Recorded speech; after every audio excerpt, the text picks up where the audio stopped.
نحمده ونصلي ونسلم على رسوله الكريم أما بعد قال الله تعالى في كتابه المجيد والفرقان الحميد هدى للمتقين صدق الله العلي العظيم إن الله وملائكته يصلون على النبي يا أيها الذين آمنوا صلوا عليه وسلموا تسليما اللهم صل على سيدنا مولانا محمد وعلى آل سيدنا مولانا محمد رسول اللہ۔ میرے نہایت واجب الاحترام سامعین کرام، عزیز نوجوان دوستوں اور ساتھیوں، اللہ تبارک و تعالیٰ کے انعامات میں سے ایک بہت بڑی نعمت یہ ہے کہ وہ اللہ کسی کو ایمان جیسی دولت نصیب فرمائے،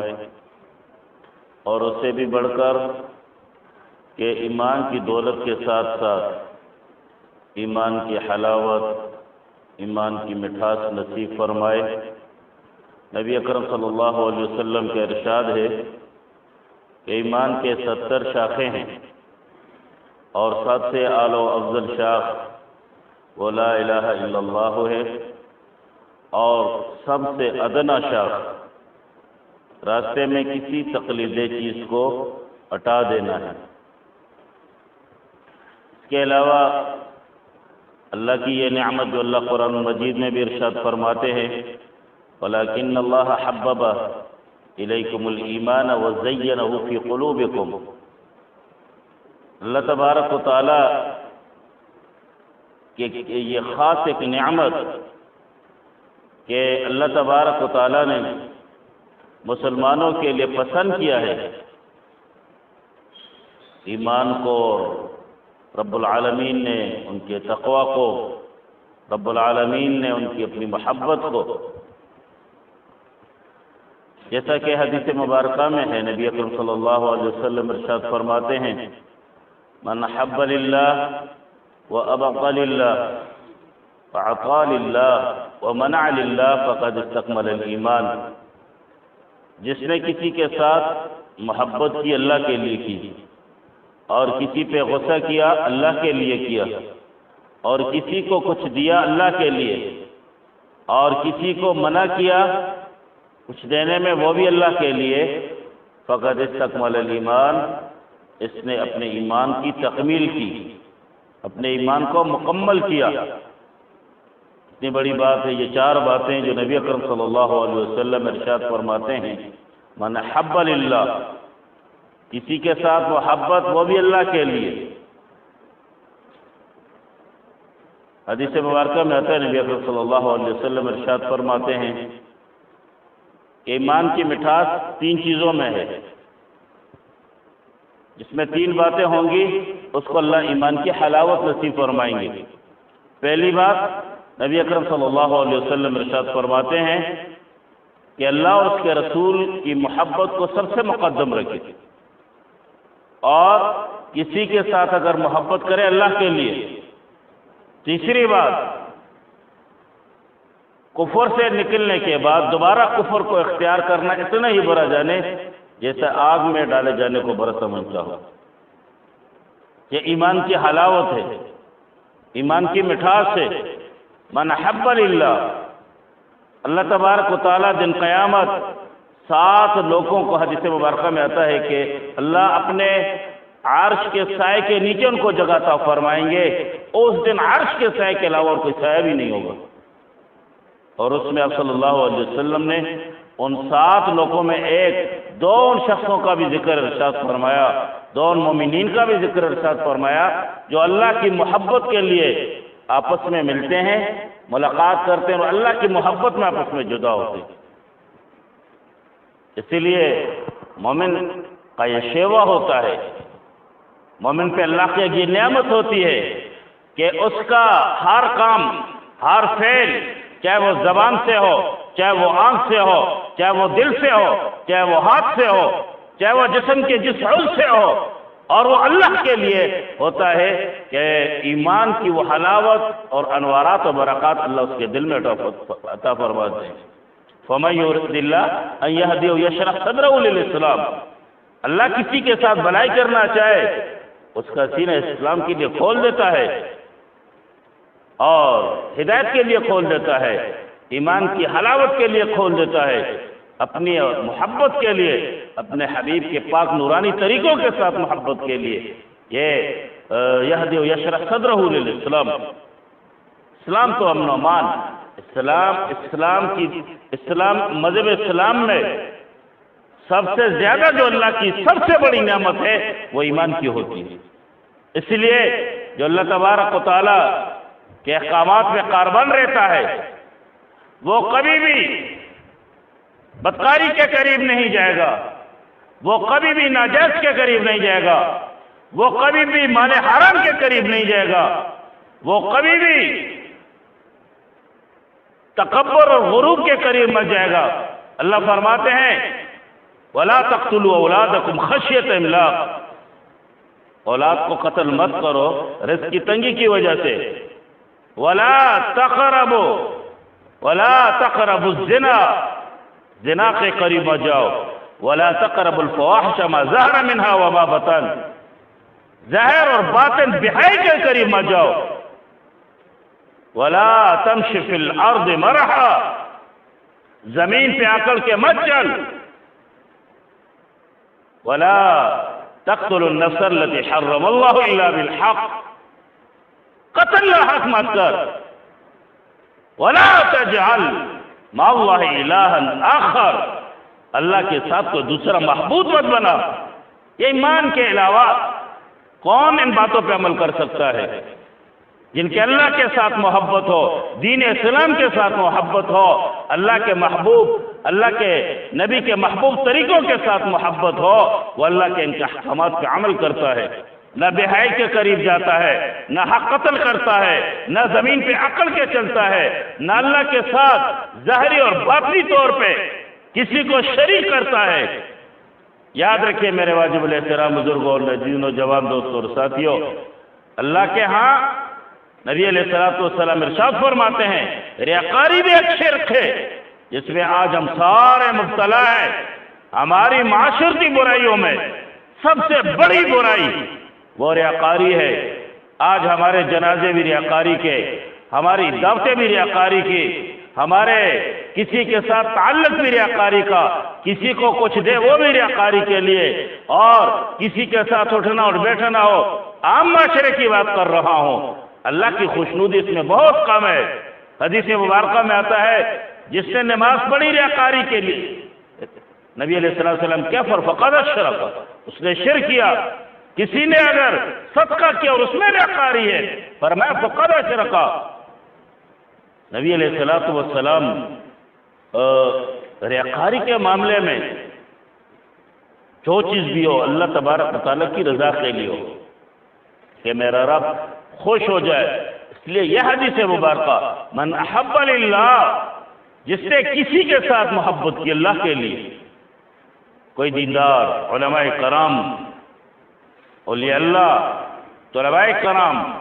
آپس میں رشتہ داریاں، دوست احباب، ہمسائیگی، یہ سارے اللہ کی رضا کے لیے محبت ہو، کہ میں نے جس طرح اللہ فرماتے ہیں نا انما نطعمکم لوجہ اللہ لا نرید منکم جزاء ولا شکورا،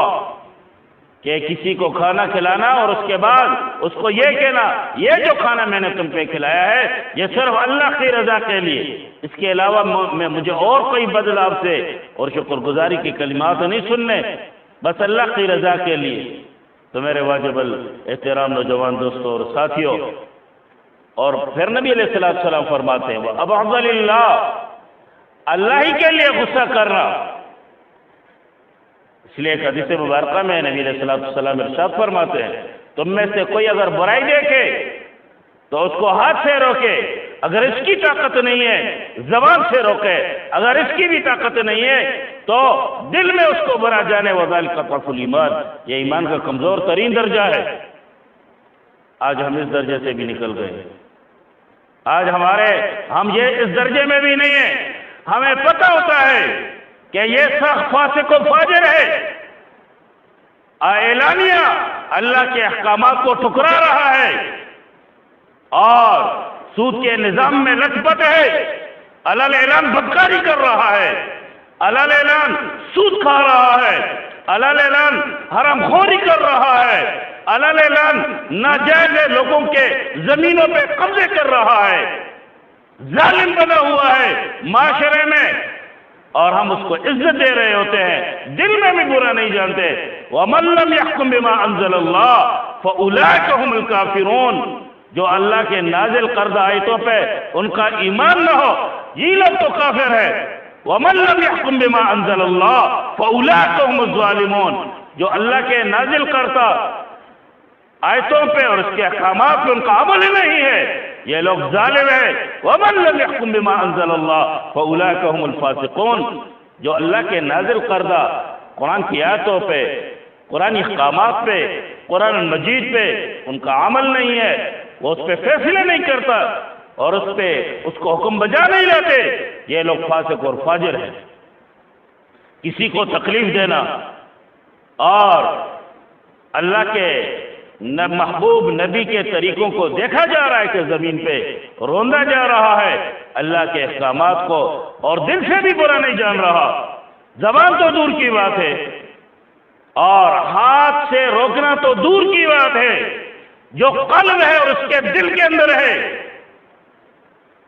اور اس کو پتا ہوتا ہے کہ اس میں نے کسی کو کیا برا سمجھنا ہے اور کسی کو نہیں سمجھنا۔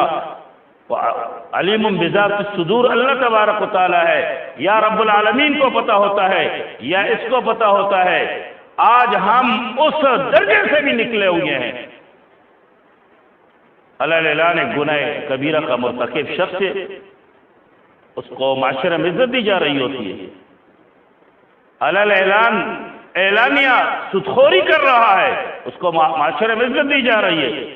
علل اعلان حق قتل کر رہا ہے، اس کو معاشرے میں عزت دی جا رہی ہے۔ علل اعلان گناہ کبیرہ کا مرتکب ہو رہا ہے، اس کو معاشرے میں عزت دی جا رہی ہے اور دوستیاں بڑھائی جا رہی ہیں۔ تو میرے واجب الاحترام بزرگوں، نوجوان دوستوں اور ساتھیوں، اس معاملے میں یاد رکھیے کہ انسان کے جو ایمان کی حلاوت مٹھاس ہے وہ اللہ نکال دیتے ہیں، اس سے نکل جاتا ہے۔ ایمان تو قناعت ہے، آپ کے تھوڑے سے عمل کی وجہ سے اللہ تبارک و تعالیٰ آپ کے انوارات و برکات آسمان کی بلندیوں پہ پہنچا دیتا ہے، اور تھوڑی سی حرکت میں آپ کے ایمان کو سلب کر دیتا ہے، ایک سیکنڈ بھی نہیں لگتا اور آپ کا دل کالا اور سیاہ ہو جاتا ہے۔ یہ کیا وجہ ہے؟ حضرت مجدد الفسانی رحمۃ اللہ علیہ فرماتے ہیں اللہ نے مجھے جو اتنا بڑا مقام دیا ہے، سلسلہ نقشبندی کے بہت بڑے صوفی بزرگ تھے ہمارے بر صغیر میں، اور دینی اکبر بادشاہ کے دین کے خلاف وہ مرد قلندر جب کھڑا ہوتا ہے، بر صغیر میں اس کی آواز جب لگتی ہے اور دین اکبری کے تاج و تخت کو ہلا کر رکھ دیتا ہے، کیا آواز تھی اس مرد قلندر کے اندر جو صدی کا مجدد تھا، اپنے وقت کے صدی کا مجدد تھا، اور جس نے گلی اور کچھ بر صغیر کے گلیوں میں کی آواز پہنچ جاتی ہے، اور دین اکبری کو جو اکبر بادشاہ نے اس وقت کے درباری ملاؤں کے ذریعے سے اور ہندوؤں کے ذریعے سے اپنا ایک من گھڑت دین ایجاد کر لیا تھا، اس کے خلاف یہ مرد قلندر کھڑا ہوتا ہے۔ اس کے سوانح تو پڑھو، اس کی زندگی کا مطالعہ تو کرو، اللہ نے کس صفات سے اس کو نوازا تھا۔ صوفی بزرگ اور مرد قلندر اور مرد مجاہد، وہ اللہ کے دین کی ابیاری کے لیے اس زمین میں جب دیکھا کہ وقت کا بادشاہ کفر کی طرف جا رہا ہے، وقت کا بادشاہ اللہ کے نازل کردہ احکامات کو روکنے جا رہا ہے، وہ مرد قلندر کھڑا ہوتا ہے اور وقت کے بادشاہ کو للکارتا ہے، اور دنیا اس کے پیچھے آتی ہے اور اللہ کی مدد ہوتی ہے۔ کچھ ہی عرصہ میں وہ دین اکبری کا کلام کر دیتا ہے۔ اس کے اندر کیا تھا؟ اس کے سوانح، اس میں یہ فرماتے ہیں کہ میں ایک دفعہ کتاب لکھ رہا تھا، کچھ لکھ رہا تھا، اور قلم سے میری انگلی پہ سیاہی لگ گئی، یقیناً ایسے بڑے لوگ جو دیندار ہوتے ہیں، اللہ کا نام، حدیث، قرآن، اسی منفذ سے کچھ نہ کچھ لکھ رہے ہوتے ہیں۔ فرمایا جب میں حمام میں گیا قضاء حاجت کے لیے، وہاں میں نے دیکھا کہ میرے ہاتھ کے ساتھ تو سیاہی لگی ہوئی ہے،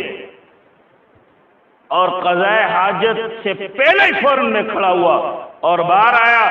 اور میں نے اس انگلی کو دھویا، صاف ستھرا کیا، اس کے بعد میں باتھ روم گیا۔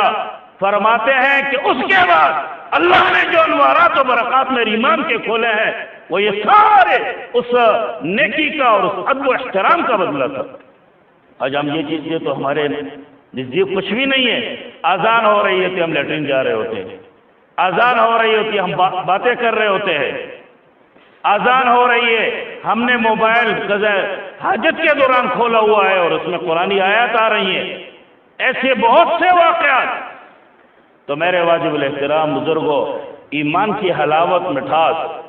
یہ تھوڑی سی نیکی، تھوڑی سی، ہر نیکی بہت بڑی ہوتی ہے، لیکن جس کو ہم کچھ سمجھتے بھی نہیں ہیں اس کی بنا پہ اللہ تعالیٰ فرماتے ہیں،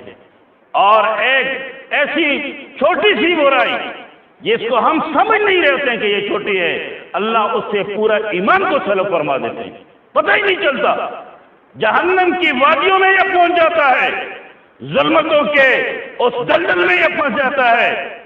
کالے اندھیروں کی ان گٹوں میں یہ چلا جاتا ہے، اور وہاں سے اس کی واپسی میں نامکمل ہوتی ہے، وہاں سے واپسی اس کی ناممکن ہوتی ہے۔ اور اگر تھوڑی سی نیکی ہو، ایک عورت کے بارے میں، بدکارہ عورت تھی، زناکارہ، ایک بلی کو پانی پلایا، اللہ نے اس وجہ سے اس کی بخشش ایمان کے اعلیٰ درجوں میں جا کے پہنچا دیا۔ ایسے کئی واقعات ہیں۔ تو میرے واجب الاحترام بزرگوں، عزیز نوجوان دوستوں، ساتھیوں، میں نے آپ کے سامنے جو حدیث مبارکہ جس میں آپ صلی اللہ علیہ وسلم ارشاد فرماتے، من احب للہ، من احب للہ، جس نے اللہ کے لیے کسی کے ساتھ محبت کی، وَأَبْغَضَ لِلَّهِ، اور کسی پہ غصہ بھی اللہ کے لیے کیا، وَأَعْطَىٰ لِلَّهِ، کسی کو کچھ دیا اللہ کے لیے، وَمَنَعَ لِلَّهِ، اور کسی کو منع کیا اللہ کے لیے، فَقَدْ اسْتَكْمَلَ الْإِيمَانَ، اس نے اپنی ایمان کی تکمیل کر دی۔ یاد رکھیے، آخری بات عرض کر رہا ہوں، ایمان ہی کی وجہ سے جنت ملے گی، ایمان ہی کی وجہ سے نبی علیہ السلام کی شفاعت ملے گی، ایمان ہی کی وجہ سے اسلام کے انوارات و برکات ملیں گے، ایمان ہی کی وجہ سے میرے واجب الاحترام بزرگوں اللہ تبارک و تعالیٰ کی محبت ملے گی، اور ایمان ہی کی وجہ سے دنیا اور آخرت میں اللہ کے انعامات ملیں گے۔ اگر ایمان نہیں ہے تو کچھ بھی نہیں ہے۔ اللہ ہمیں ایمان کی حلاوت، مٹھاس نصیب فرمائے، اور نبی اکرم صلی اللہ علیہ وسلم کے پاک ارشادات پر عمل کرنے کی توفیق عطا فرمائے۔ وآخر دعوانا الحمدللہ رب العالمین۔